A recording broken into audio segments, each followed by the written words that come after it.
BJP सांसद निशिकांत दुबे के बयान को लेकर राज्य की राजनीति गर्मा गई। ठाकरे गुट और अन्य विपक्षी दलों ने दुबे के बयान को मराठी अस्मिता पर हमला बताते हुए महाराष्ट्र की महायुति सरकार को घेरा है। उद्धव ठाकरे गुट की शिवसेना ने भाजपा सांसद निशिकांत दुबे के खिलाफ अकोला के जय हिंद चौक पर जोरदार प्रदर्शन किया। दुबे के मराठियों पर किए गए वक्तव्य के खिलाफ यह प्रदर्शन किया गया।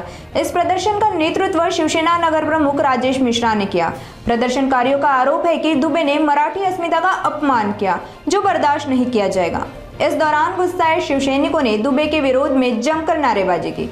मीडिया से बात करते हुए राजेश मिश्रा ने कहा, मराठी लोगों का अपमान बर्दाश्त नहीं किया जाएगा। जो भी ऐसा करेगा उसका विरोध सड़क पर किया जाएगा।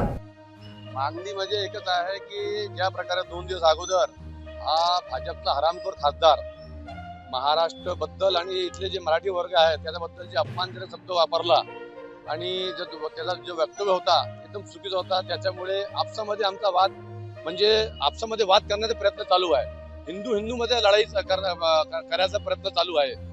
हे आम्ही होऊ देणार नाही, कारण की हा महाराष्ट्र असा आहे की सर्वाले समाविष्ट करून घेऊन चालणारा हा महाराष्ट्र आहे। माझी विनंती आहे की असा माणसावर गुन्हा दाखल झाला पाहिजे। ज्याच्यामुळे माझा म्हणणं आहे ना, तू ये ना मुंबईत, तिथे येऊन हे बोल ना। तू राहता झारखंड मध्ये, तिथून बोलतो तू, तिथे आमचा आपसामध्ये वाद करता का? इथे ये मुंबईत, इथे बोल, तेव्हा माहित पडतं तुला काय आहे तो। तिथून बोलून काय फायदा नाही ना। आणि हिंदू मध्ये तू वाद लावून राहिला का? ही जी पद्धत आहे चुकीचं आहे। माझी विनंती आहे मोदीजीले आणि देवेंद्र फडणवीस साहेबांना की त्याच्यावर गुन्हा दाखल करा, त्याला महाराष्ट्रामध्ये आणा। एक वेळा त्याला माहित झालं पाहिजे की मराठी माणूस काय असते। आता तो इथे नाही आहे, तो इथे असतं तर त्याला तोंड फोडलं असतं।